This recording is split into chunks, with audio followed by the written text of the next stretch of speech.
যদি সত্যিকার অর্থে একজন মুসলমান নামাজি যদি বুঝতে পারত সূরাতুল ফাতিহা যখন তেলাওয়াত করি তখন রব্বুল আলামিনের সঙ্গে আমার কি কথা হয়। হাদিস খুলে দেখেন, কোনো একজন মুসলমান নামাজি যখন দাঁড়ায় আল্লাহু আকবার বলল, এরপরে সানা পড়ার পরে যখন বলে আলহামদুলিল্লাহি রাব্বিল আলামিন, এই আয়াত বলে যখন চুপ মেরে যায়, রব্বুল আলামিন তখন বান্দাকে উত্তর দেন হামিদানি আবদি। এরপরে যখন বান্দা পড়ে আর রহমানির রহিম, রব্বুল আলামিন তখন বান্দার তেলাওয়াত শুনেন, সাথে সাথে বান্দাকে উত্তর ফিরাইয়া দেন আসনা আলাইয়া আবদি। এরপরে যখন আমরা পড়ি মালিক ইয়াউমিদ্দিন, এই তেলাওয়াতটাও আমার আল্লাহ বড় গুরুত্বের সাথে শ্রবণ করেন, আমাকে উত্তর ফিরাইয়া দেন মাদকিয়াদানি আবদি বলে। এরপরে যখন আমরা পড়ি ইয়াকা না'বুদু ওয়া ইয়াকা নাস্তাঈন,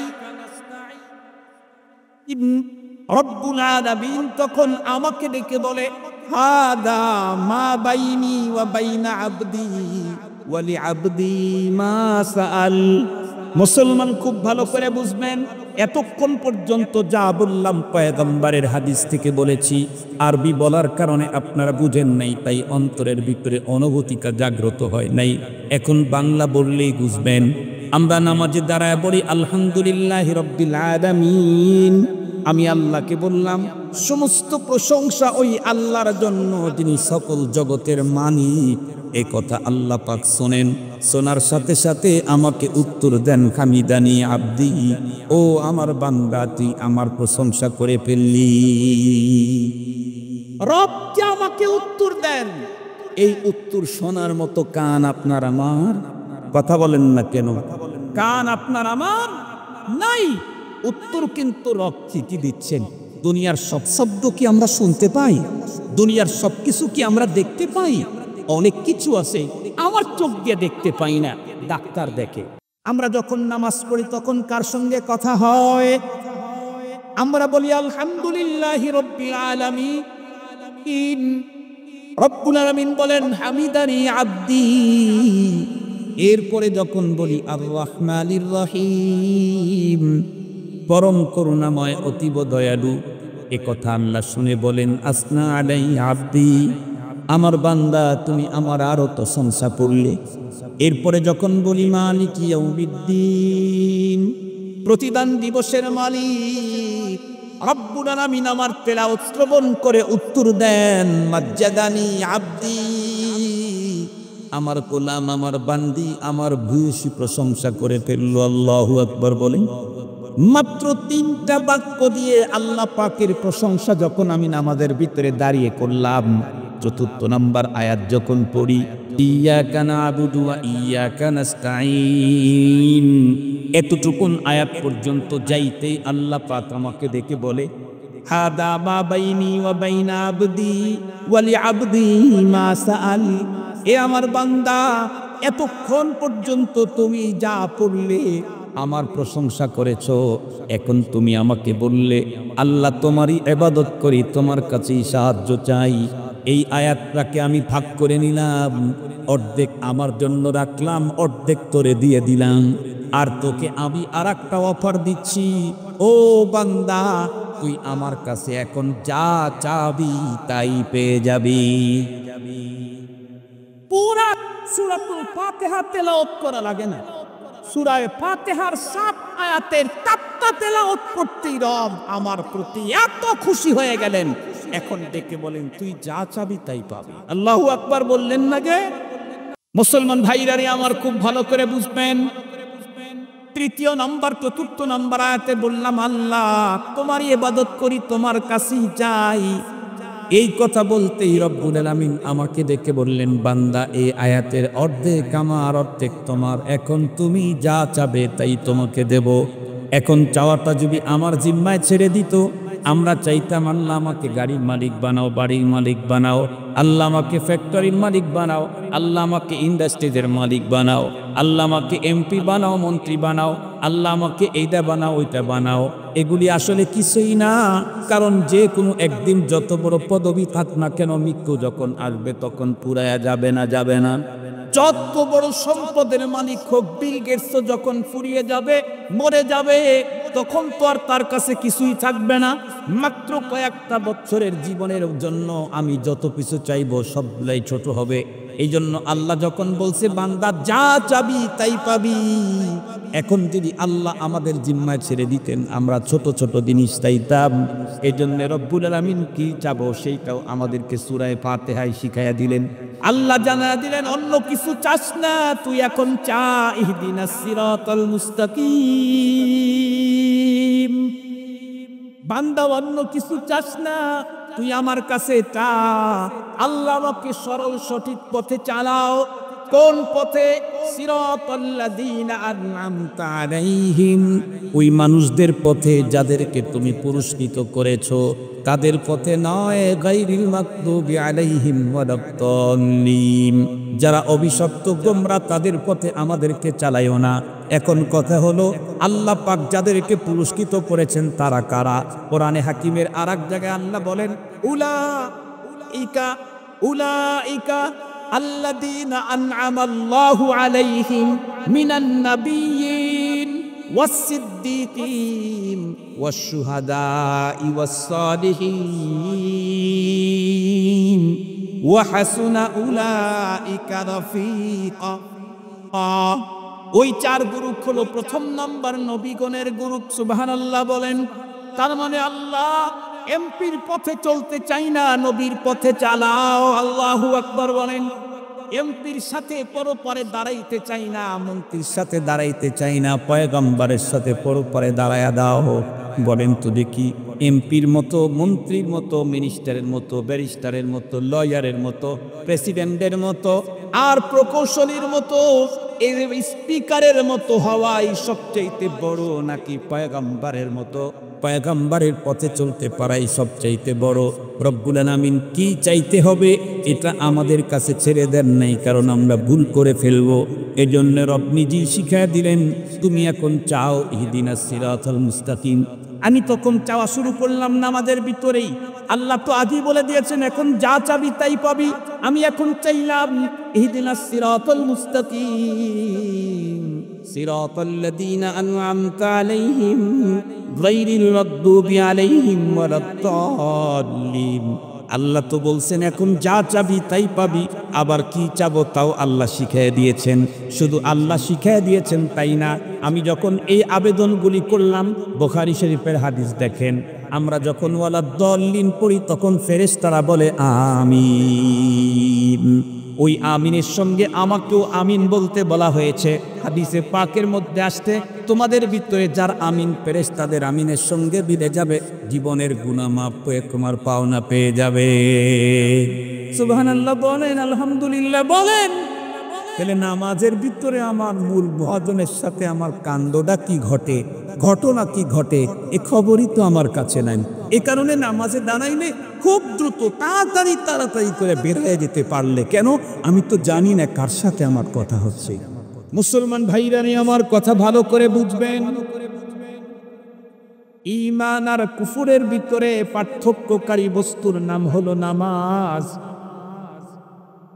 এই নামাজকে যেই মানুষ যত সুন্দর করতে পারবে, তার জীবন, তার ঈমান, তার ইসলাম তত সুন্দর হবে।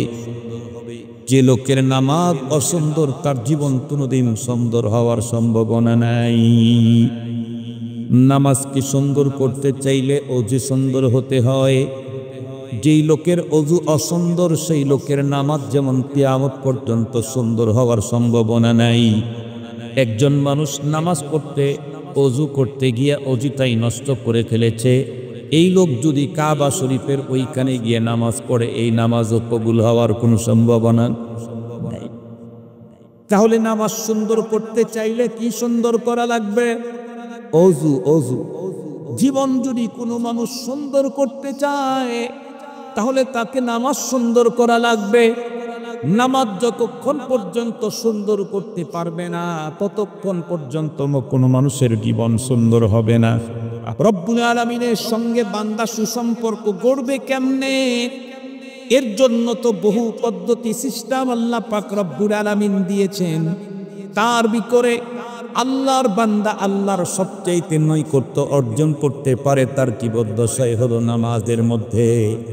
নামাজ চলাকালীন টাইমে আল্লাহর বান্দা আল্লাহর যত নিকটবর্তী হয়, অন্য কোনো টাইমে জীবদ্দশায় আল্লাহর বান্দা আল্লাহর অত নিকটবর্তী হতে পারে না। শুনলে বড় অবাক হবেন, হাদিসে পাকের মধ্যে এসেছে কোনো একজন মুসলমান নারী পুরুষ যে কেউ আল্লাহু আকবার বলে যখন তাকবীরে তাহরিমা বাঁধলো, আল্লাহর পয়গম্বর হাদিস শরীফের ভিতরে বলেন রব্বুল আলামিন তখন তার মিগের তাওয়াজ্জু ওই বান্দা বান্দির দিকে দিয়ে দিল। আল্লাহর মতো সত্তা, আমার মতো একটা ছোট্ট প্রাণী, এরপরে অপরাধের পরে অপরাধ করে জীবনটাকে নষ্ট করে দিয়েছি, এরপরেও যখন আল্লাহু আকবার বলে মুসাল্লায় দাঁড়াই, রব্বুল আলামিন আমার দিকে বন্ধুরা আমার তাওয়াজ্জু দিয়ে দেয়। কিন্তু আমাদের কন্ডিশন কি? আমাদের কন্ডিশন হলো দেহটাকে কষ্ট করে মসজিদের ভিতরে হাজির করলেও মন তাকে আর ধরে রাখতে পারি না। ঠিক বললাম না? ঠিক বললাম? এটা শুধু আমারই হয় না, আপনাদেরও হয়। তাহলে স্বীকার করে নিতে মোহতারাম হাজিরিন, দেহটাকে কষ্ট করে কাজের থেকে পারেক করে মসজিদ পর্যন্ত নিয়ে গেলেও মনটাকে ধরে রাখতে পারি না। বরং কি হয়, আল্লাহু আকবার যখন বললাম দুনিয়ার চিন্তা ভাবনা 30 বছর আগের কথা মনে আসে। ঠিক বললাম না? ঠিক বললাম? মূলত হাদিসে পাকের মধ্যে আসছে কোনো এক বান্দা বান্দি নামাজের আজান আর ওয়াক্ত হওয়ার সাথে সাথে শয়তান তাকে তশকিল করে, এই এখনই যায় লাভবি, আরো আধা ঘন্টা পরে জামাত দাঁড়াবে, 5 মিনিট আগে গেলেই তো ওযু করতে পারবা। এরকম করতে করতে যদি তাকে মিস না করাইতে পারে, ওযুর ওখানে গেলে শয়তান রাগে, বললাম যে একটু পরে ওযু কর, এখনই আসলি, তাহলে অত সুন্দর করে দোয়ার কি দরকার আছে? একবার দিলেই তো ফরজ আদায় হয়, 3 বার দিয়ে সুন্নত মানার কি দরকার আছে? ফরজ দিয়ে তো কাম চলে। তারপরেও সুন্দর করে যখন ওযু করে, শয়তান তখন খুব রাগে, এক কথা মানলি না, বললাম 10 মিনিট পরে ওঠ, আগে উঠে আসলি, বললাম যে খালি ফরজ আদায় করলেই হয়, তাও মানলি না, এসে দাঁড়ায় গেলি নামাজে, তখন বলে উদ্কুর কাদা হাত্তা নাসিয়াত আসাল্লা সালাসান আন আরবা। আল্লাহ পাকের পয়গম্বর বলেন শয়তান তখন খালি মনে করায় দেয় অমুক কথা অমুক কথা অমুক কথা, 10 বছর 12 বছর 15 বছর আগের কথা স্মরণ করায় দেয়। কেন? ওগুলি স্মরণ করতে করতে এখন হয়ে গেল কি, এখন 2 সেজদা দেওয়ার পর এখন কি বসবে না উঠবে, বসবে না উঠবে, এরকম হয় না আপনাদের? এই কাজটা করে আমাদের প্রকাশ্য বন্ধু শয়তান। মুসলমান ভাইরারে আমার কথা ভালো করে বুঝবেন, যে কোনো মুসলমান নারী আর পুরুষ আল্লাহু আকবার বলে যখন নামাজে দাঁড়ায়, রব্বুল আলামিনের মতো সত্তা আমার মতো অপরাধী গুনাহগারের দিকে আল্লাহ তার নিজের মনোনিবেশ দিয়ে দেন। এরপরে যখন আমার মন ওখান থেকে অন্যদিকে যায়, কেউ বুঝে না, কে বুঝে? আল্লাহর কোরআনে আল্লাহ স্পষ্ট বলেন ওয়ায়ালামু খাইনাতাল আয়ুনি ওয়া মা তুকফিস সুদূর। খুব ভালো করে বুঝবেন, এক পর্যায়ে আল্লাহ পাক তখন ডেকে বলতে থাকে, এ আমার বান্দা, আমার চাইতে বড় দাতা কে আছে? আমি তোমার সামনে থাকতে তুমি তোমার অন্তরটাকে কার দিকে ঘুরায় দিলা? এরপরে কিছুক্ষণ পর আবার কষ্ট করে যখন অন্তরটা আমাদের দিকে নিয়ে আসি, আল্লাহ পাক তখন আবার কার মনোনিবেশ আমার আপনার দিকে দিয়ে দেয়। কিছুক্ষণ পরে আবার যখন অন্তর মন থেকে বাইরে চলে যায়, রব্বি কারীম দেখতে পান, তখন ডেকে বলেন, এ নাদান বেয়াকুব, আমার চাইতে বড় সুন্দর পৃথিবীতে আর কে আছে? আমি তোমার সামনে থাকতে কার দিকে তাকায় রইলা? 3-3 বার যখন এমনটি করে, রব্বুল আলামিন তখন বান্দা বান্দির থেকে তার মনোনিবেশটাকে ছড়ায় নেন। এরপরে যে নামাজ আমরা আদায় করি, এই নামাজ দিয়ে পরপারে হয়তোবা আল্লাহ পাকের জরিমানা থেকে বাঁচা যাবে, কিন্তু পুরস্কার পাওয়ার কোনো সম্ভাবনাই নাই। পরীক্ষা দিলে 3 কন্ডিশন, হয় ফেল করবে, না হয় পাস করবে, না হয় স্ট্যান্ড করবে। কথা বলেন না কেন? পরীক্ষা দিলে কয় কন্ডিশন? যে পরীক্ষা দিয়েছে, যেই পরীক্ষায় দিক, এসএসসি দিক, জিএসসি দিক, পিএসসি দিক, এইচএসসি দিক, যেই পরীক্ষায় দিক, 3 কন্ডিশন, হয় পাস করবে, না হয় ফেল করবে, না হয় স্ট্যান্ড করবে। আমরা নামাজের ভিতরে যদি মনকে বসাইতে না পারি, তাহলে পাস করলাম, তার মানে জরিমানাও নাই, পুরস্কারও নাই। কথা বলেন, তার মানে জরিমানাও নাই, পুরস্কারও নাই। আর যদি নিজের নামাজের ফরজ ওয়াজিব নষ্ট করলাম তাহলে ফেল করলাম, তার মানে জরিমানা আছে। আর যদি নামাজের ভিতরে মনটাকে বসায় নামাজ পড়লাম তাহলে স্ট্যান্ড করলাম, এই নামাজের জন্য আল্লাহ পাকের জান্নাত রেডি হয়ে আছে।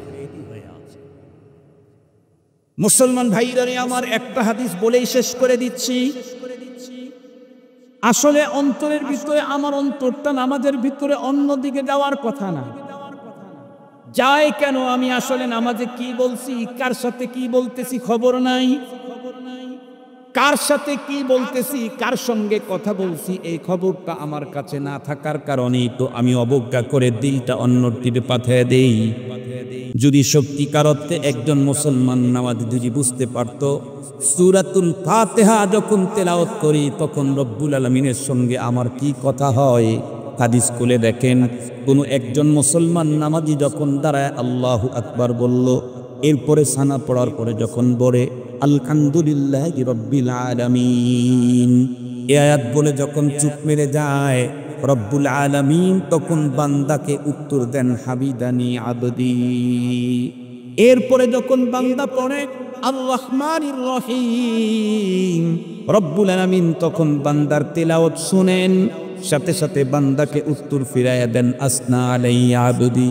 এরপরে যখন আমরা পড়ি মালিক ইয়াউমিদ্দিন,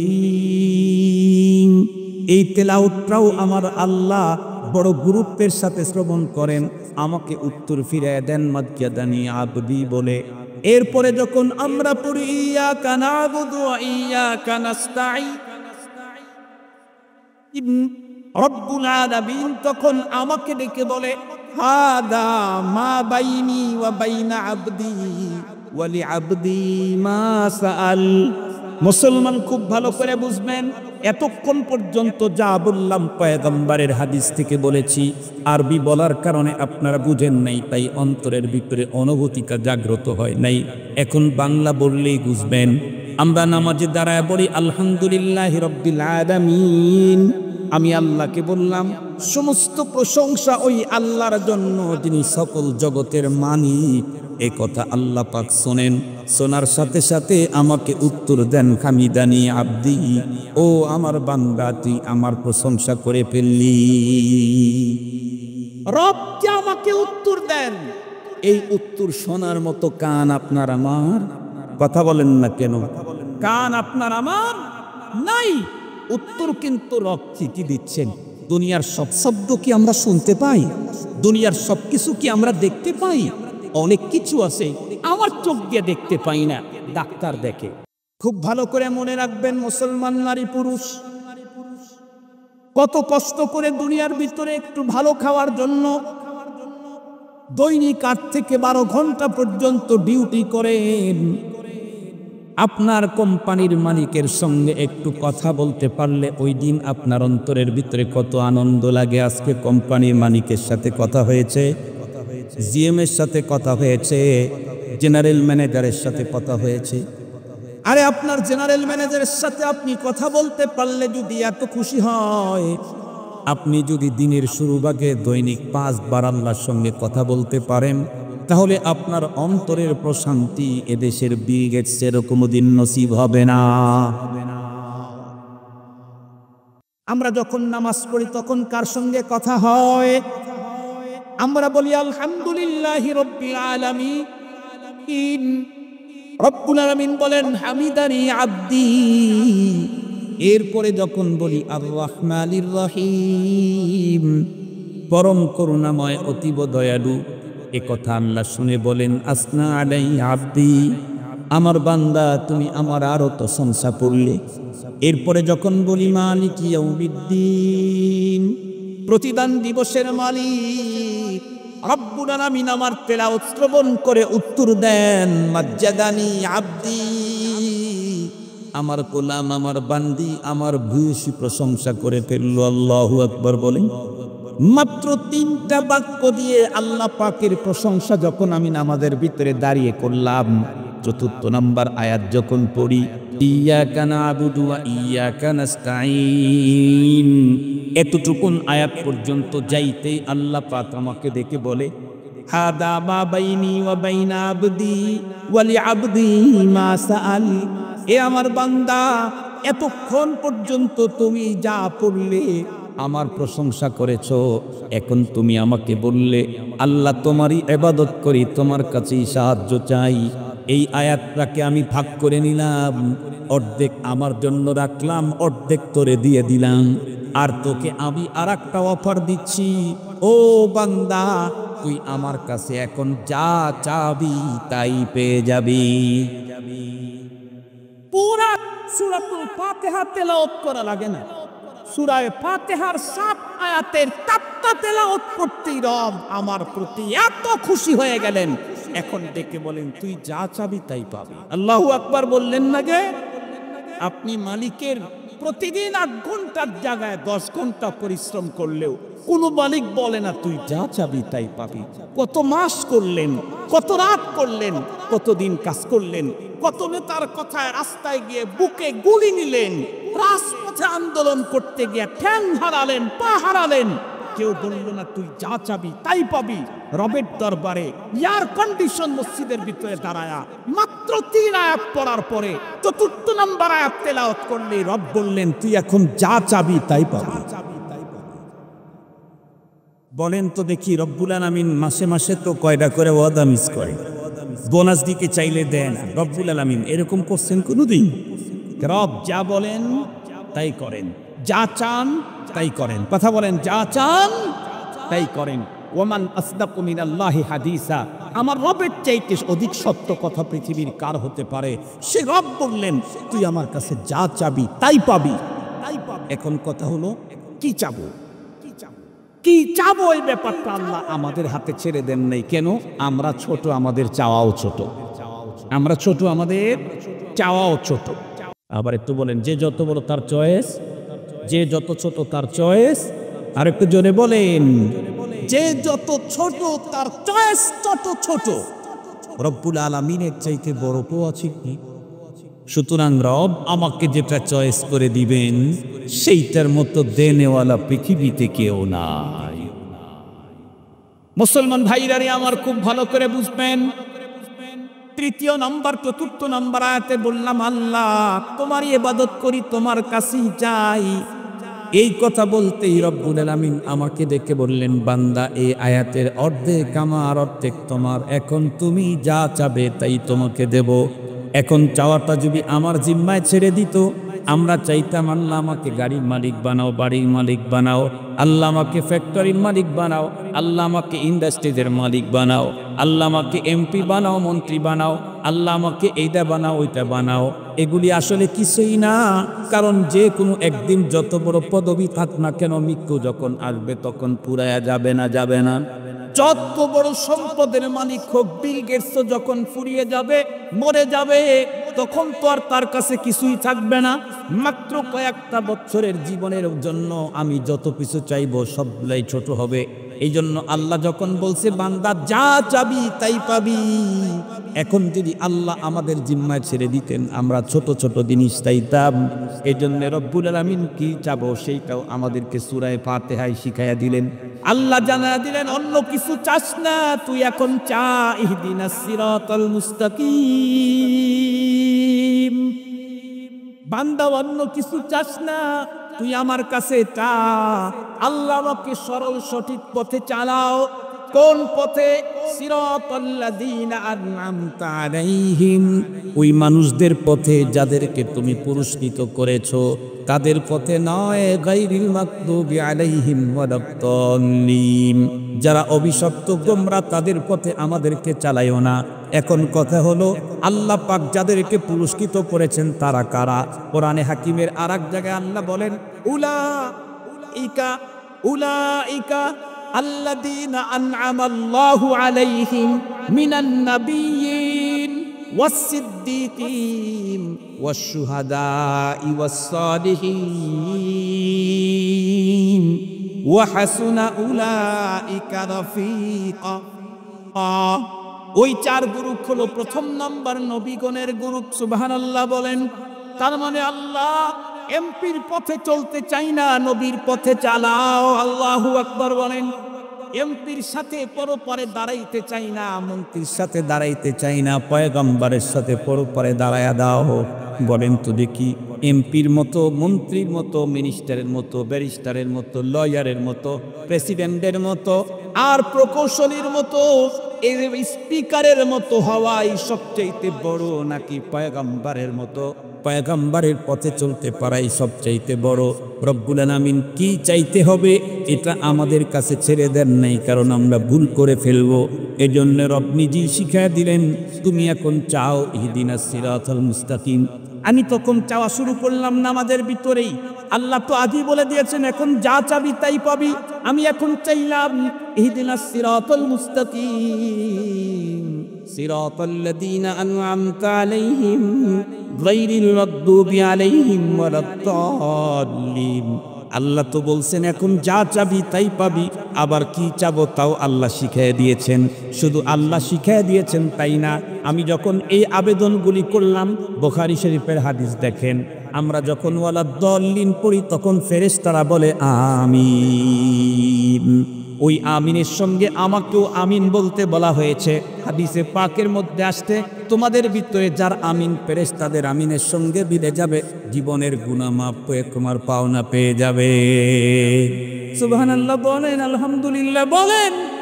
তাহলে নামাজের ভিতরে আমার মূল ভজনের সাথে আমার কাণ্ডটা কি ঘটে, ঘটনা কি ঘটে, এ খবরই তো আমার কাছে নাই। এ কারণে নামাজে দাঁড়াইলে খুব দ্রুত তাড়াতাড়ি করে বের হয়ে যেতে পারলে কেন?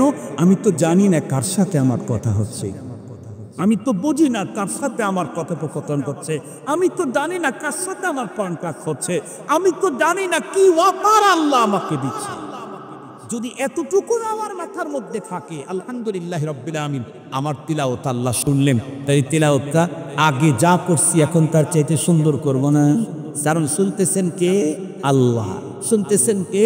আল্লাহ। এরপরে দ্রুত করব না কেন? আমি বললে আল্লাহ আমাকে উত্তর দিবেন। এরপরে আবার একটু দেরি করে আবার আমি আরেকটা বলবো, আল্লাহ আমাকে উত্তর দিবেন। টোটাল টাইম যখন আমার মাথার মধ্যে থাকবে, আমি যা বলছি আল্লাহ সব শুনছেন এবং এগুলির উত্তর আমাকে দিচ্ছেন। সুতরাং আমার নামাজ যত সুন্দর হবে আমার পাওনা। আরো জোরে বলেন, আমার নামাজ যত সুন্দর হবে আমার পাওনা। আল্লাহ পাক আমাদের সকলকে সুন্দর নামাজের মাধ্যমে সুন্দর জীবন গড়ার তৌফিক দান করুক। এখানে বিভিন্ন ডিস্ট্রিক্টের মানুষ আছে, হয়তো বাংলাদেশের অর্ধেক বা তার থেকে বেশি ডিস্ট্রিক্টের লোক এখানে আছে। আমরা আমাদের গ্রাম দেশে ছোটবেলার কথা বলি, যখন আমি আমার মহল্লার ছেড়ে আর একটা মহল্লায় গেলাম, ওই মহল্লার কোন মুরব্বী আমাকে চিনছে না। সে জিজ্ঞাসা করে, বাবা তোমার তোকে চিনলাম না, তোমার পরিচয়? তখন কি বলি? বাবার নাম বলি। আমাকে চিনলেন না? যদি দাদা হয় তাহলে দাদা, চাচা হলে আঙ্কেল, আমারা চিনলেন না? আমি তো অমুকের ছেলে। ও তুই অমুকের ছেলে, আচ্ছা আচ্ছা। ওর চাইতে আর একটু দূরে গেছি, যেখানে আমার বাবারে চেনে না, আমার দাদারে চিনি। সেইখানকার কেউ যদি আমাকে জিজ্ঞাসা করে, তোমাকে তো চিনছি না, তোমার পরিচয়? তখন বাবার নাম বললে, তোমার বাবাকে তো চিনতেছি না। তখন কার নাম বলে পরিচিত হই? দাদার নাম। আমি এই লোকটাই যখন আমার গ্রাম ছেড়ে 2-3 গ্রাম ফাঁকে গিয়েছি, যে গ্রামের মানুষ আমার দাদারেও চিনে না, তখন যদি কেউ জিজ্ঞেস করে, বাবা তোমার পরিচয়? তখন আমি কি বাবার নাম বলবো? দাদাকেই চেনে না, বাবার তো প্রশ্নই নেই। কি বলতে হবে? গ্রামের নাম বলতে হবে। আমাকে চিনলেন না? আমি তো অমুক গ্রামের চেয়ে। ও আচ্ছা আচ্ছা, তোমার বাড়ি অমুক গ্রামে? বলে হ্যাঁ। আপনি আমি যখন একটা থানা ছেড়ে আর এক থানায় চলে গেছি, যেখানকার মানুষ আমার গ্রাম কেউ চিনে না, সেইখানে যদি কেউ জিজ্ঞেস করে তোমার পরিচয়, তাহলে আমি কি গ্রাম বলবো? আব্বার নাম বলবো না। কার নাম বলবো? কানা বলবো। আমার চিনলেন না? আমার বাড়ি তো কাজীপুরে। ও তুমি কাজীপুর নাসিম সাহেবের এলাকার মানুষ, এরকম বলবে? এই মানুষটাই যখন নিজের ডিস্ট্রিক্ট ছেড়ে আর একটা ডিস্ট্রিক্টে চলে গেছে, অথবা নিজের বিভাগ ছেড়ে আর একটা বিভাগে চলে গেছে, কথার কথা যেখানকার মানুষ ওই থানার নামও জানে না, এরকম লোক আছে না? আপনি কক্সবাজারে যান, সিরাজগঞ্জের কয়টা থানা চিনবেন? চিনবে না। সেখানে যদি কেউ জিজ্ঞাসা করে আপনার পরিচয়, তো আপনাকে বলতে হবে ডিস্ট্রিক্টের নাম, আমি সিরাজগঞ্জের। এজন্য আমার নামের শেষে চট্টগ্রাম, সিলেট, কক্সবাজার, টেকনাফ, এরা সিরাজি লেখে, সিরাজ। আমি লেখি না, তারা লেখে, অথবা সিরাজগঞ্জই লেখে। কেন? ওই ডিস্ট্রিক্টের নামে তারা ছিলেন। খুব ভালো করে বুঝতেন এই মানুষটাই যখন এই দেশ থেকে অন্য দেশে গেছে, যেমন আপনি মালয়েশিয়া গেছেন, থাইল্যান্ডে গেছেন, সেইখানে তো অনেকেই সিরাজগঞ্জ চিনবে না, বিশেষ করে ওই দেশের লোক সিরাজগঞ্জ চেনার প্রশ্নই আসে না। ওইখানে যদি জিজ্ঞেস করে ভাই আপনার পরিচয়, তখন কি বাবার নাম বললেই চিনবে, দাদার নাম বললে হবে, গ্রাম বললে অবশ্যই চিনবে, থানা কি বলতে হবে, দেশের নাম। আমার চিনলেন নাম কো বাংলাদেশে, তো বাঙালি তুমি মোহতারাম হাজরিন, খুব ভালো করে বুঝবেন। তাহলে একজন মানুষ যত দূরে যায় সে তত বড় পরিচয়ে পরিচিত হয়। আমি জিজ্ঞাসা করতে চাই, এই মানুষগুলি যখন এই জগৎ ছেড়ে আর একটা জগতে চলে যায়, যাবে না? যাবে। এই জগৎ ছেড়ে আর একটা জগতে চলে যাবে, সেই জগতে যাওয়ার পরে কি করু জিজ্ঞাসাই করা হবে না? নিঃসন্দেহে কবরে ঢুকতেই প্রথম চান্সে একজন আসবে, সে কিছু কাজ প্রসেসিং কমপ্লিট করে চলে যাবে, পরক্ষণে আবার আসবে মুনকার নাকির, এই কি বলে তারা আসবে মুনকার নাকির, এসে ইউজলিসা নাকি এই মৃত মানুষটাকে কবরের ভিতরে বসাবে, এরপরে তাকে জিজ্ঞাসা করবে। সেই জিজ্ঞাসার পলাশটা হলো তোমার পরিচয়টা বলো, তুমি কি মুসলিম না অমুসলিম, তুমি কি মুমিন নাকি গায়রে মুমিন। জিজ্ঞেস করবে মার রব্বুক ওমা দীনুক ওমান হাদা রাজুলুল্লাযী বুরিতা ফীকুম। এই তিন প্রশ্নের সমন্বয় হলো তোমার পরিচয়টা বলো। আমি যদি বলতে পারি আমার রব আল্লাহ, আমার দিন ইসলাম, ইনি আমার নবী, তার অর্থ হলো আমি নিজেকে মুমিন হিসেবে পরিচয় দিতে পারলাম। সাথে সাথে রব্বুল আলামিন নিজেই ফেরেশতাকে ডেকে বলবেন আন সাদাকা আব্দি, এ ফেরেশতা কার পরিচয় পত্র দেখতে গেছে, পরিচয় পেয়েছো তো? বলে হ্যাঁ। তো আমার নিজের গোলাম, ও আমার নিজে, ও আমার কাছে, ও আমার প্রিয়। আমার প্রিয় কেন এখনো পর্যন্ত মাটির কবরে শুয়ে আছে? আমার প্রিয়র কবরের ভিতরে জান্নাতের মখমলের চাদর বিছিয়ে দাও। তো আমার প্রিয় প্রস্তুত্তর পর্ব কমপ্লিট করেছে, ফার্স্ট ক্লাস পাস হয়েছে, জিপিএ 5 গোল্ডেন এ প্লাস করেছে। মোহতারাম হাজরিন, একটা লম্বা কথা, এটা আলোচনা অনেক বড় হয়ে যাবে। তো যে কথা বলতেছিলাম, আমাদের অনেক পরিচয় আছে, সবচাইতে বড় পরিচয় হলো যেই পরিচয় এই জগতেও চলে পর জগতেও চলে, সেটা হলো আমি মুমিন আলহামদুলিল্লাহ বলেন, আমি মুসলিম আলহামদুলিল্লাহ বলেন। তাহলে আমাদের একটা পরিচয় হলো আমরা মুসলিম, আর একটা পরিচয় হলো আমরা মুমিন। তো মুসলিমের পরিচয় যদি দিতে চাই, মুসলিমকে যার ভিতরে ইসলাম আছে, নাকি বলুন দোকানদারকে যার দোকান নাই, কথা বলেন না কে, যার দোকান নাই সে দোকানদার। আর একটু জোরে বলেন, যার চাকরি নাই সে চাকরিজীবী। আরো জোরে বলেন, যার কোনো দল নাই, প্রজা নাই, কি বলে দলের দলীয় লোক নাই, সে নেতা না। খালি মুসলিমকে যার ভিতরে ইসলাম আছে। ইসলামের মূল স্তম্ভ কয়টা যেন পড়ছিলাম, আল্লাহ পাকের রাসূল বলেন বুনিয়াল ইসলামু আলা খামস, ইসলামের স্তম্ভ হলো 5টা। এখন একটা কথা বলেন, এই যে উপরে এখানে এতটুকুন উপরে চাদর আছে, উপরে এই চাদরটাকে উপরে ধরে রাখার জন্য 4টা কমপক্ষে কি দেওয়া আছে, কতি দেওয়া আছে। এই 4টা কোটি যে কোনো একটা কোটি যদি ছেড়ে দেওয়া হয় তাহলে উপরে থাকবে না, সাইডটা নিচে নেমে আসে, নিচে নামবে। ইসলামের পুঁতি হলো 5টা, তার মধ্যে অন্যতম একটা হলো নামাজ। কথা বলেন, অন্যতম একটা হলো। সুতরাং যেই মুসলিমের ভিতরে নামাজ নাই, সেই মুসলিমের ইসলামের এক সাইড, কথা বলেন না কেন, নাই। নামাজ ইসলামের অন্যতম একটা রুকন, এত গুরুত্বপূর্ণ রুকন, কবরের ভিতরে ঢুকতেই জিজ্ঞাসা হবে হলো ইমানের আর হাসরের ময়দানে দাঁড় করায়া সর্বপ্রথম জিজ্ঞাসা করবে নামাজে, যাকাতের জিজ্ঞাসা পড়ে, হজের জিজ্ঞাসা পড়ে, রোজার জিজ্ঞাসা পড়ে। এডফার্স্ট আউয়ালু মা ইহাসাবু বিহিল আবদ ইয়াউমাল কিয়ামা আস-সালাত। কিয়ামতের দিন সর্বপ্রথম যে কোশ্চেনটা করা হবে সেটি হলো নামাজ। আপনারা বলেন তো দেখি, প্রথম কোশ্চেন যদি আমি হাবাগাবা খেয়ে যাই, পরবর্তী কোশ্চেনের উত্তর দেওয়া আর সুগুলি থাকবে না, সম্ভব হবে না। এজন্য নামাজের বিষয়টা আমি আজকে আপনাদের খেদমতে বলবো। নামাজ এমন একটা ইবাদত যার ভিতরে অনেকগুলি ইবাদত সমন্বয় আছে। নামাজ হলো জামিউল ইবাদাত। মুহতারাম হাজিরিন, এই নামাজ এত গুরুত্বপূর্ণ জিনিস। আল্লাহ পাকের রাসূল বলেন, ঈমান আর কুফুরের মাঝে পার্থক্যকারী বস্তুর নামই হলো নামাজ। মুমিন নামাজি, কাফের বেনামাজ। মুসলমান ভাইরা আমার কথা ভালো করে বুঝবেন, ঈমান আর কুফুরের ভিতরে পার্থক্যকারী বস্তুর নাম হলো নামাজ। এই নামাজকে যেই মানুষ যত সুন্দর করতে পারবে, তার জীবন, তার ঈমান, তার ইসলাম তত সুন্দর হবে। যে লোকের নামাজ অসুন্দর, তার জীবন কোনোদিন সুন্দর হওয়ার সম্ভাবনা নাই। নামাজকে সুন্দর করতে চাইলে অজু সুন্দর হতে হয়। যেই লোকের অজু অসুন্দর, সেই লোকের নামাজ যেমন কিয়ামত পর্যন্ত সুন্দর হওয়ার সম্ভাবনা নাই।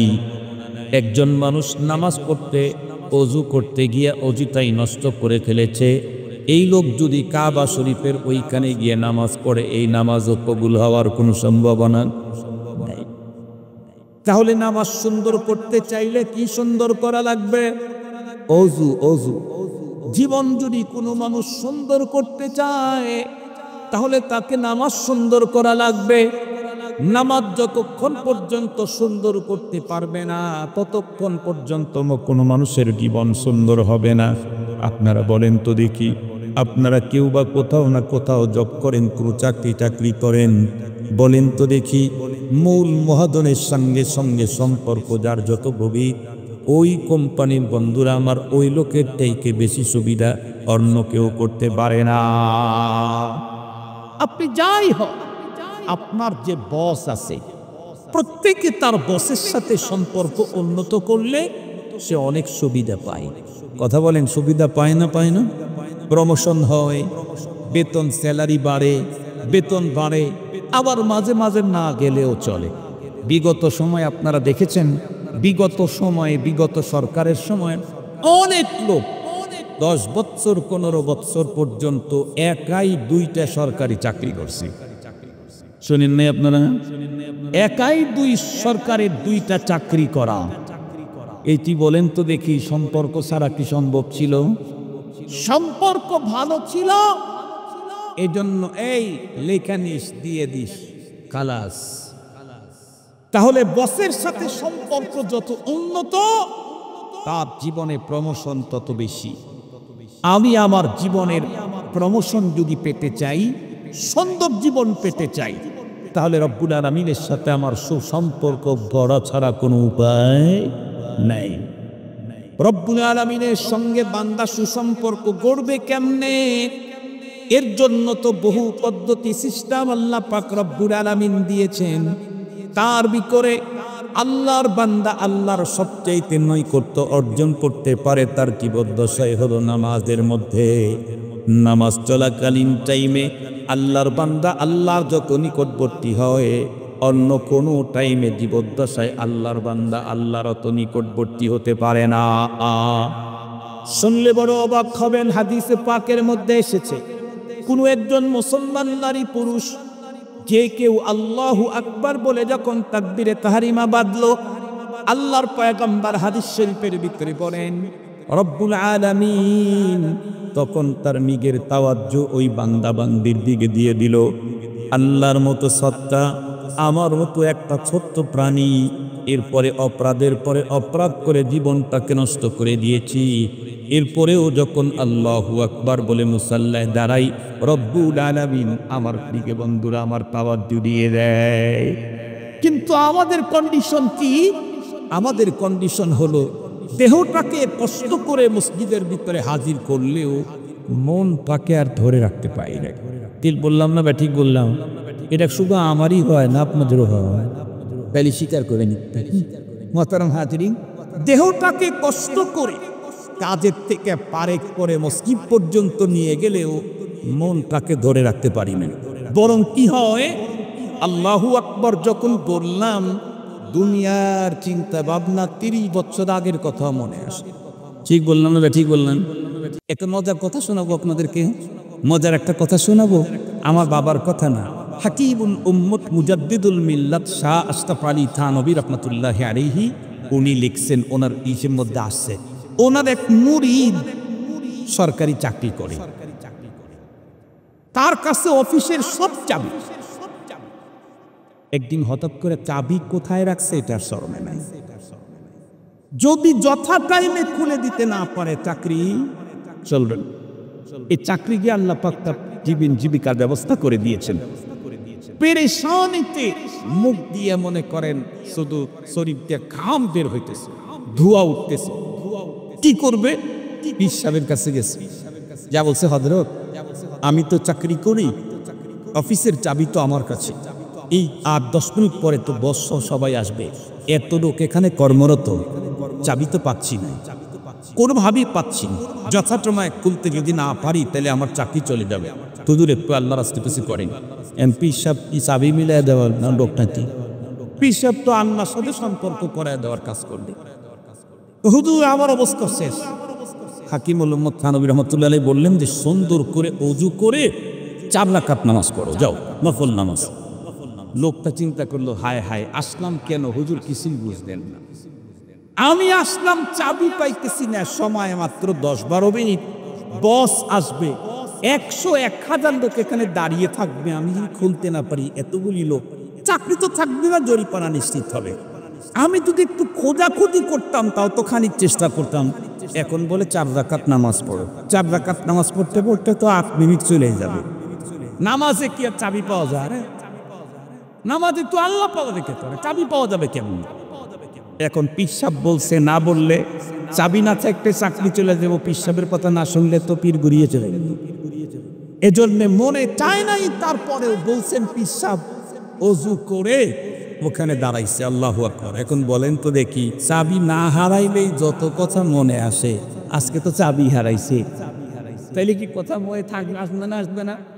আল্লাহু আকবার বলে নামাজ শুরু করছে। যেহেতু প্রকৃত আল্লাহর একজন ওলির মুরিদ, এ কারণে বড় কষ্ট করে 1 রাকাত 2 রাকাত করছে। কিন্তু 3-তৃতীয় রাকাতে যাওয়ার আগেই শয়তান ওয়াসওয়াসা দেওয়া শুরু করছে। কি ওয়াসওয়াসা দিয়েছে? এই নামাজের মধ্যে দাঁড়াইছে, শয়তান দেখতেছে যে এখন যদি ওকে 4 রাকাত নামাজ পড়তে দেই, তাহলে চাবি হারায়া দিয়া ভুলায়া দিয়া যা লস হয়েছিল 4 রাকাত নামাজে, তার চেয়ে কোটি গুণে লাভ হয়ে যাবে। এজন্য শয়তান লসে পড়বে। শয়তান নিগে এসে স্মরণ করে দিতেছে, এই চাবি নেয় চা খাইতে লেগে ওই যে বেড়ার সাথে লেগে রাখছে। 3য় রাকাতের বেলায় যখন এটা স্মরণে আসছে, তখন কি করবে? কোন রকম করে উঠা বসা, আমাদের নামাজ যেমন আর কি, কোন রকম করে উঠা, কেন আসসালামু আলাইকুম, খুশির চোটে হুজুর কাছে, হুজুর হুজুর চাবি পাইছি। কেমনে পাইলেন আমাদের ভিতরে?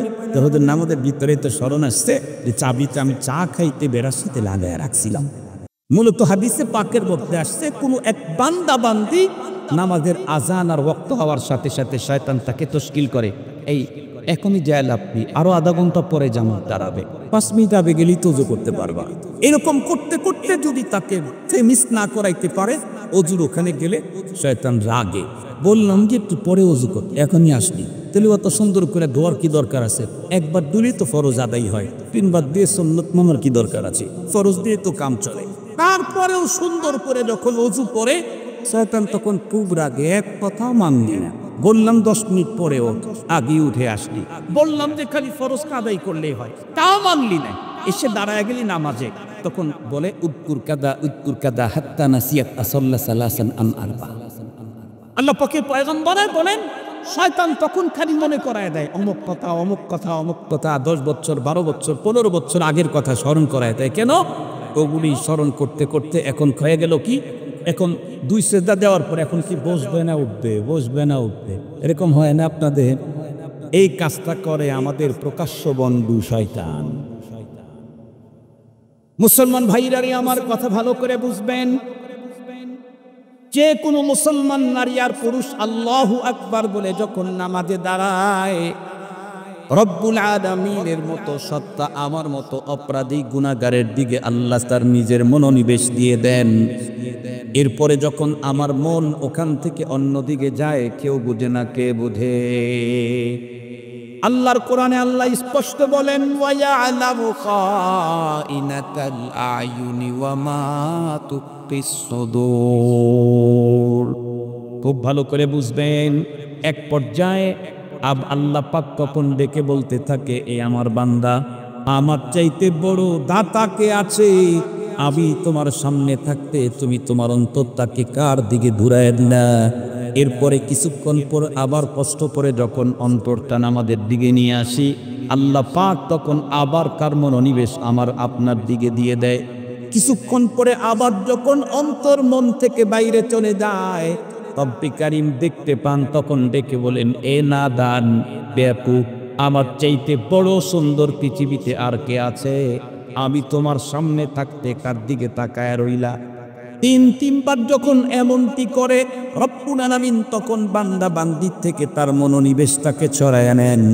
এরপরে যে নামাজ আমরা আদায় করি, এই নামাজ দিয়ে পরপারে হয়তোবা আল্লাহ পাকের জরিমানা থেকে বাঁচা যাবে, কিন্তু পুরস্কার পাওয়ার কোনো সম্ভাবনাই নাই।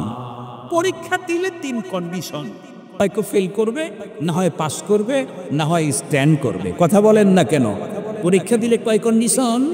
যে পরীক্ষা দিয়েছে, যেই পরীক্ষায় দিক, এসএসসি দিক, জিএসসি দিক, পিএসসি দিক, এইচএসসি দিক, যেই পরীক্ষায় দিক, 3 কন্ডিশন, হয় পাস করবে, না হয় ফেল করবে, না হয় স্ট্যান্ড করবে।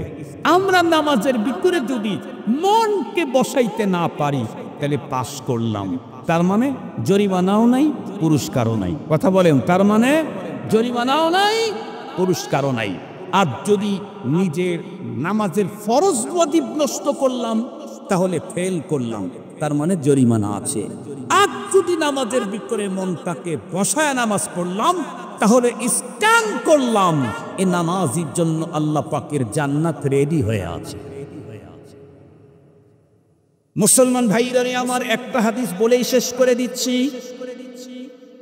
আসলে অন্তরের ভিতরে, আমার অন্তরটা নামাজের ভিতরে অন্যদিকে যাওয়ার কথা না, যায় কেন? আমি আসলে নামাজে কি বলছি, কার সাথে কি বলতেছি খবর নাই, কার সাথে কি বলতেছি, কার সঙ্গে কথা বলছি, এই খবরটা আমার কাছে না থাকার কারণেই তো আমি অবজ্ঞা করে দিলটা অন্যর দিকে পাঠিয়ে দেই। যদি সত্যিকার অর্থে একজন মুসলমান নামাজ যদি বুঝতে পারত, সূরাতুল ফাতিহা যখন তেলাওয়াত করি, তখন রব্বুল আলামিনের সঙ্গে আমার কি কথা হয়। হাদিস খুলে দেখেন, কোনো একজন মুসলমান নামাজি যখন দাঁড়ায় আল্লাহু আকবার বলল, এরপরে সানা পড়ার পরে যখন বলে আলহামদুলিল্লাহি রাব্বিল আলামিন, এই আয়াত বলে যখন চুপ মেরে যায়, রব্বুল আলামিন তখন বান্দাকে উত্তর দেন, হাবিদানি আবদি। এরপরে যখন বান্দা পড়ে আর রহমানির রহিম, রব্বুল আলামিন তখন বান্দার তেলাওয়াত শুনেন, সাথে সাথে বান্দাকে উত্তর ফিরাইয়া দেন, আসনা আলাইয়া আবদি। এরপরে যখন আমরা পড়ি মালিক ইয়াউমিদ্দিন, এই তেলাওয়াতটাও আমার আল্লাহ বড় গুরুত্বের সাথে শ্রবণ করেন, আমাকে উত্তর ফিরাইয়া দেন মাদকিয়াদানি আবদি বলে। এরপরে যখন আমরা পড়ি ইয়াকা না'বুদু ওয়া ইয়াকা নাস্তাঈন, রব্বুল আলামিন তখন আমাকে ডেকে বলে, হাদা মা বাইনি ওয়া বাইনা আবদি ওয়া লিআবদি মা সাআল। মুসলমান খুব ভালো করে বুঝবেন, এতক্ষণ পর্যন্ত যা বললাম পয়গম্বরের হাদিস থেকে বলেছি, আরবি বলার কারণে আপনারা বুঝেন নাই, তাই অন্তরের ভিতরে অনুভূতিটা জাগ্রত হয় নাই। এখন বাংলা বললেই বুঝবেন।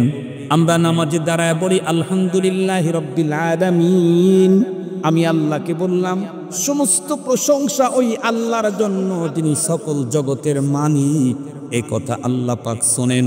শোনার সাথে সাথে আমাকে উত্তর দেন, হামিদানি আব্দি, ও আমার বান্দা তুই আমার প্রশংসা করে ফেললি।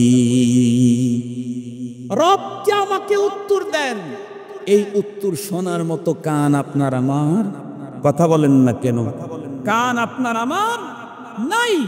উত্তর কিন্তু রব ঠিকই দিচ্ছেন। দুনিয়ার সব শব্দ কি আমরা শুনতে পাই? দুনিয়ার সব কিছু কি আমরা দেখতে পাই? অনেক কিছু আছে আমার চোখ দিয়ে দেখতে পাই না, ডাক্তার দেখে। আপনাদেরকে বোঝানোর জন্য একটা মিসাল দিই, বেশি টাইম নেব না, আমরা পেরেশান হই না। অনেক সময় আমাদের দেশের কোনো রোগী অসুস্থ হলে ডাক্তার বলে আপনি একটু প্লেন এক্সরে করে আছেন। প্লেন এক্সরের ফিল্মগুলি কালো হয়, দেখছেন না? ফিলিং কালো ফিলিং দেখছেন না? ধরেন কোনো একজন মানুষের হাতে অথবা পায়ে তীব্র ব্যথা, খুব বেশি পেইন হচ্ছে, ডাক্তারের কাছে গেলে লিখে দিল এটা একটু এক্সরে করে নিয়ে আসেন। এক্সরের ইয়াটা আমরা এভাবে তাকায় দেখি, ডাক্তারও এভাবেই দেখি। আমরা তাকায় দেখলাম কিছুই নাই, কিন্তু ডাক্তার যখন দেখে, ও আপনার তো অমুক জায়গায় সমস্যা। আমি দেখেছি তার আগে 10 বার, কোনো সমস্যা খুঁজে পেয়েছি কি? ডাক্তার দেখেছে কয়বার? একবার দেখেছেন। তার মানে আমি যা দেখি না ডাক্তার তা। কথা বলেন, আমারটাই সঠিক না ওনারটা সঠিক? আর একটু জোরে বলেন। তাই আমি দেখতে না পাওয়ার অর্থ এই না যে ওখানে সমস্যা নাই। আমি শুনতে না পাওয়ার অর্থ এই না যে রব আমার সাথে কথা বলেন না। খুব ভালো করে মনে রাখবেন মুসলমান নারী পুরুষ, কত কষ্ট করে দুনিয়ার ভিতরে একটু ভালো খাওয়ার জন্য দৈনিক 8 থেকে 12 ঘন্টা পর্যন্ত ডিউটি করেন। আপনার কোম্পানির মালিকের সঙ্গে একটু কথা বলতে পারলে ওই দিন আপনার অন্তরের ভিতরে কত আনন্দ লাগে। আজকে কোম্পানির মালিকের সাথে কথা হয়েছে, জিএম এর সাথে কথা হয়েছে, জেনারেল ম্যানেজারের সাথে কথা হয়েছে। আরে আপনার জেনারেল ম্যানেজারের সাথে আপনি কথা বলতে পারলে যদি এত খুশি হয়, আপনি যদি দিনের শুরু ভাগে দৈনিক 5 বার আল্লাহর সঙ্গে কথা বলতে পারেন, তাহলে আপনার অন্তরের প্রশান্তি এদেশের বিল গেটসের কোনোদিন নসিব হবে না। আমরা যখন নামাজ পড়ি তখন কার সঙ্গে কথা হয়? আমরা বলি আলহামদুলিল্লাহি রাব্বিল আলামিন। রব্বুল আলামিন বলেন হামিদানি আব্দি। এরপরে যখন বলি আর রহমানির রহিম, পরম করুণাময় অতীব দয়ালু, এ কথা আল্লাহ শুনে বলেন আসনা আলাই আব্দি, আমার বান্দা তুমি আমার আরো প্রশংসা করলে। এরপরে যখন বলি মালিক ইয়াউমিদ্দিন, প্রতিদান দিবসের মালিক রব্বুল আলামিন আমার তেলাওয়াত শ্রবণ করে উত্তর দেন মাজ্জাদানি আব্দি, আমার গোলাম আমার বান্দি আমার ভূয়সী প্রশংসা করে ফেলল। আল্লাহু আকবার বলেন। মাত্র 3টা বাক্য দিয়ে আল্লাহ পাকের প্রশংসা যখন আমি নামাজের ভিতরে দাঁড়িয়ে করলাম, 4 নম্বর আয়াত যখন পড়ি ইয়াকা না'বুদু ওয়া ইয়াকা নাস্তাঈন, এতটুকুন আয়াত পর্যন্ত যাইতে আল্লাহ পাক আমাকে দেখে বলে হাদা মা বাইনি ওয়া বাইনা আবদি ওয়া লিআবদি মা সাআল। এ আমার বান্দা, এতক্ষণ পর্যন্ত তুমি যা পড়লে আমার প্রশংসা করেছো, এখন তুমি আমাকে বললে আল্লাহ তোমারই ইবাদত করি, তোমার কাছেই সাহায্য চাই। এই আয়াতটাকে আমি ভাগ করে নিলাম, অর্ধেক আমার জন্য রাখলাম, অর্ধেক তোরে দিয়ে দিলাম। আর তোকে আমি আরেকটা অফার দিচ্ছি, ও বান্দা তুই আমার কাছে এখন যা চাবি তাই পেয়ে যাবি। পুরা সূরাতুল ফাতিহা তেলাওয়াত করা লাগে না, সূরা ফাতিহার 7 আয়াতের 4টা তেলাওয়াত করতেই রব আমার প্রতি এত খুশি হয়ে গেলেন। এখন ডেকে বলেন তুই যা চাবি তাই পাবি। আল্লাহু আকবার বললেন না গে? আপনি মালিকের প্রতিদিন 8 ঘন্টার জায়গায় 10 ঘন্টা পরিশ্রম করলেও কোনো মালিক বলে না তুই যা চাবি তাই পাবি। কত মাস করলেন, কত রাত করলেন, কতদিন কাজ করলেন, কত নেতার কথায় রাস্তায় গিয়ে বুকে গুলি নিলেন, রাজপথে আন্দোলন করতে গিয়ে ঠ্যাং হারালেন, পা হারালেন, কেউ বলল না তুই যা চাবি তাই পাবি।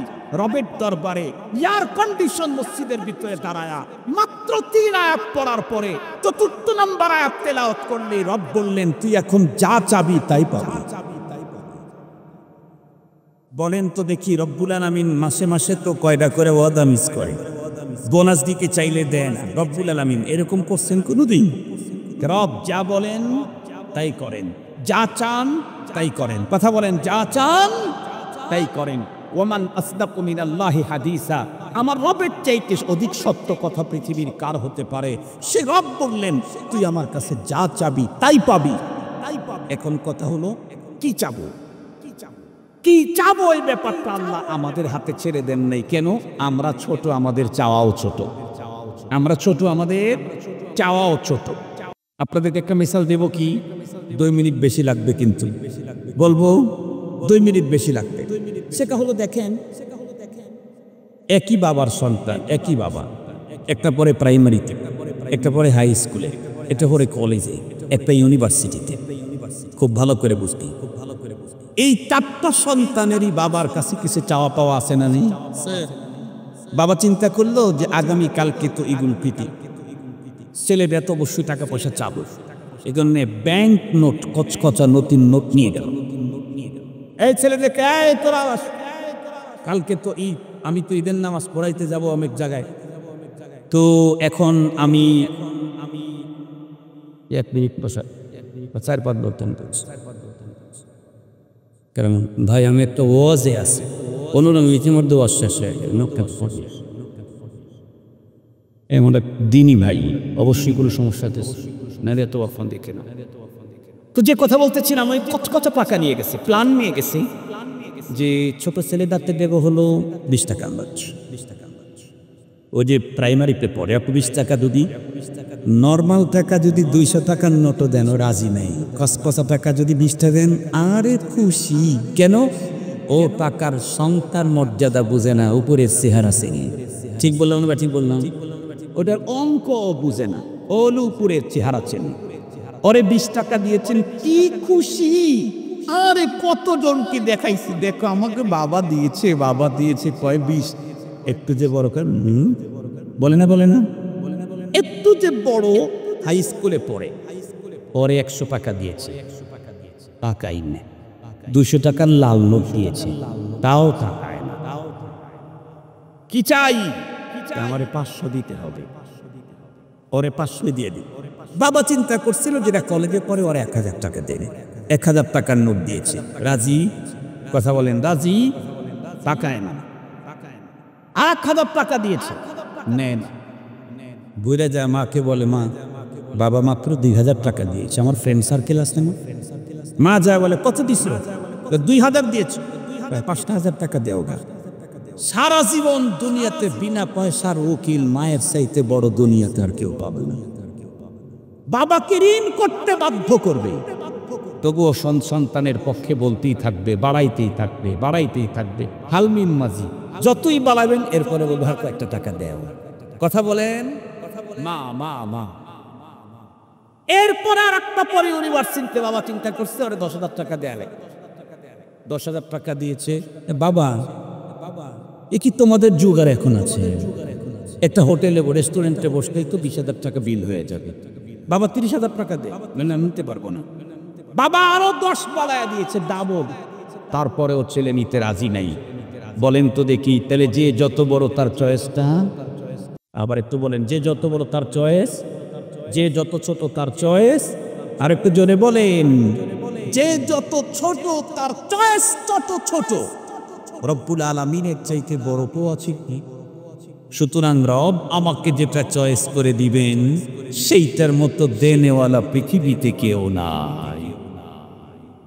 মুসলমান ভাইরারে আমার খুব ভালো করে বুঝবেন। 3 নম্বর 4 নম্বর আয়াতে বললাম, আল্লাহ তোমারই ইবাদত করি, তোমার কাছেই যাই। এই কথা বলতেই রব্বুল আলামিন আমাকে দেখে বললেন, বান্দা এই আয়াতের অর্ধেক আমার, অর্ধেক তোমার। এখন তুমি যা চাবে তাই তোমাকে দেব। এখন চাওয়াটা যদি আমার জিম্মায় ছেড়ে দিত, আমরা চাইতাম আল্লাহ আমাকে গাড়ির মালিক বানাও, বাড়ির মালিক বানাও, আল্লাহ আমাকে ফ্যাক্টরির মালিক বানাও, আল্লাহ আমাকে ইন্ডাস্ট্রিজের মালিক বানাও, আল্লাহ আমাকে এমপি বানাও, মন্ত্রী বানাও, আল্লাহ আমাকে এইটা বানাও, ওইটা বানাও। এগুলি আসলে কিছুই না। কারণ যে কোনো একদিন যত বড় পদবি থাক না কেন, মৃত্যু যখন আসবে তখন পুরায়া যাবে না, যাবে না। যত বড় সম্পদের মালিক হোক, বিল গেটস যখন ফুরিয়ে যাবে, মরে যাবে, তখন তো আর তার কাছে কিছুই থাকবে না। মাত্র কয়েকটা বছরের জীবনের জন্য আমি যত কিছু চাইবো সবগুলাই ছোট হবে। এই জন্য আল্লাহ যখন বলছে বান্দা যা চাবি তাই পাবি, এখন যদি আল্লাহ আমাদের জিম্মায় ছেড়ে দিতেন আমরা ছোট ছোট জিনিস চাইতাম। এই জন্য রব্বুল আলামিন কি চাবো সেইটাও আমাদেরকে সূরা ফাতিহায় শিখাইয়া দিলেন। আল্লাহ জানা দিলেন অন্য কিছু চাস না, তুই এখন চা ইহদিনাস সিরাতাল মুস্তাকিম। বান্দা অন্য কিছু চাস না, তুই আমার কাছে চা, আল্লাহ আমাকে সরল সঠিক পথে চালাও। কোন পথে? সিরাতাল্লাযীনা আন'আমতা আলাইহিম, ওই মানুষদের পথে যাদেরকে তুমি পুরস্কৃত করেছো, তাদের পথে নয়। গায়রিল মাগদুবি আলাইহিম ওয়ালাদ-দাল্লিন, যারা অভিশপ্ত গোমরা তাদের পথে আমাদেরকে চালাইও না। এখন কথা হলো আল্লাহ পাক যাদেরকে পুরস্কৃত করেছেন তারা কারা? কোরআনে হাকিমের আরেক জায়গায় আল্লাহ বলেন উলাইকা আল্লাযীনা আন'আমাল্লাহু আলাইহিম মিনান নাবিয়্যিন ওয়াস-সিদ্দীকিন ওয়াশ-শুহাদা'i ওয়াস-সালিহিন ওয়া হাসুনা উলাইকা রাফীকা। ওই চার গ্রুপ হলো প্রথম নাম্বার নবীগণের গ্রুপ। সুবহানাল্লাহ বলেন। তার মানে আল্লাহ এমপির পথে চলতে চাই না, নবীর পথে চালাও। আল্লাহু আকবার বলেন। এমপির সাথে পরপারে দাঁড়াইতে চাই না, মন্ত্রীর সাথে দাঁড়াইতে চাই না, পয়গম্বরের সাথে পরপারে দাঁড়ায়া দাও। বলেন তো দেখি, এমপির মতো, মন্ত্রীর মতো, মিনিস্টারের মতো, ব্যারিস্টারের মতো, লয়ারের মতো, প্রেসিডেন্টের মতো আর প্রকৌশলীর মতো, স্পিকারের মতো হওয়াই সবচাইতে বড়, নাকি পয়গম্বরের মতো পয়গম্বরের পথে চলতে পারাই সবচাইতে বড়? রব্বুল আলামিন কি চাইতে হবে এটা আমাদের কাছে ছেড়ে দেন নাই, কারণ আমরা ভুল করে ফেলবো। এজন্য রব নিজেই শিখায় দিলেন, তুমি এখন চাও ইহদিনাস সিরাতাল মুস্তাকিম। আমি তখন চাওয়া শুরু করলাম নামাজের ভিতরেই। আল্লাহ তো আজই বলে দিয়েছেন এখন যা চাবি তাই পাবি। আমি এখন চাইলাম ইহদিনাস সিরাতাল মুস্তাকিম সিরাতাল্লাযীনা আন'আমতা আলাইহিম গায়রিল মাগদুবি আলাইহিম ওয়ালাদ-দাল্লিন। আল্লাহ তো বলছেন এখন যা চাবি তাই পাবি, আবার কি চাবো তাও আল্লাহ শিখিয়ে দিয়েছেন। শুধু আল্লাহ শিখিয়ে দিয়েছেন তাই না, আমি যখন এই আবেদনগুলি করলাম, বুখারী শরীফের হাদিস দেখেন, আমরা যখন ওয়ালাদ-দাল্লিন পড়ি তখন ফেরেশতারা বলে আমিন। ওই আমিনের সঙ্গে আমাকেও আমিন বলতে বলা হয়েছে। হাদিসে পাকের মধ্যে আসতে তোমাদের ভিতরে যার আমিন ফেরেশতাদের আমিনের সঙ্গে মিলে যাবে, জীবনের গুনাহ মাফ হয়ে তোমার পাওনা পেয়ে যাবে। সুবহানাল্লাহ বলেন, আলহামদুলিল্লাহ বলেন। তাহলে নামাজের ভিতরে আমার মূল ভজনের সাথে আমার কাণ্ডটা কি ঘটে, ঘটনা কি ঘটে, এ খবরই তো আমার কাছে নাই। এ কারণে নামাজে দাঁড়াইলে খুব দ্রুত তাড়াতাড়ি করে বের হয়ে যেতে পারলে কেন? আমি তো জানি না কার সাথে আমার কথা হচ্ছে, আমি তো বুঝি না কার সাথে আমার কথোপকথন হচ্ছে, আমি তো জানি না কার সাথে আমার কন্ট্যাক্ট হচ্ছে, আমি তো জানি না কি অফার আল্লাহ আমাকে দিচ্ছে। যদি এতটুকু আমার মাথার মধ্যে থাকে, আলহামদুলিল্লাহ রাব্বিল আলামিন, আমার তিলাওয়াত আল্লাহ শুনলেন, তাই তিলাওয়াতটা আগে যা করছি এখন তার চাইতে সুন্দর করব না। কারণ শুনতেছেন কে? আল্লাহ। শুনতেছেন কে? আল্লাহ। এরপরে দ্রুত করব না কেন? আমি বললে আল্লাহ আমাকে উত্তর দিবেন, এরপরে আবার একটু দেরি করে আবার আমি আর একটা বলবো, আল্লাহ আমাকে উত্তর দিবেন। টোটাল টাইম যখন আমার মাথার মধ্যে থাকবে, আমি যা বলছি আল্লাহ সব শুনছেন এবং এগুলির উত্তর আমাকে দিচ্ছেন। সুতরাং আমার নামাজ যত সুন্দর হবে আমার পাওনা। আরো জোরে বলেন, আমার নামাজ যত সুন্দর হবে আমার পাওনা। আল্লাহ পাক আমাদের সকলকে সুন্দর নামাজের মাধ্যমে সুন্দর জীবন গড়ার তৌফিক দান করুক।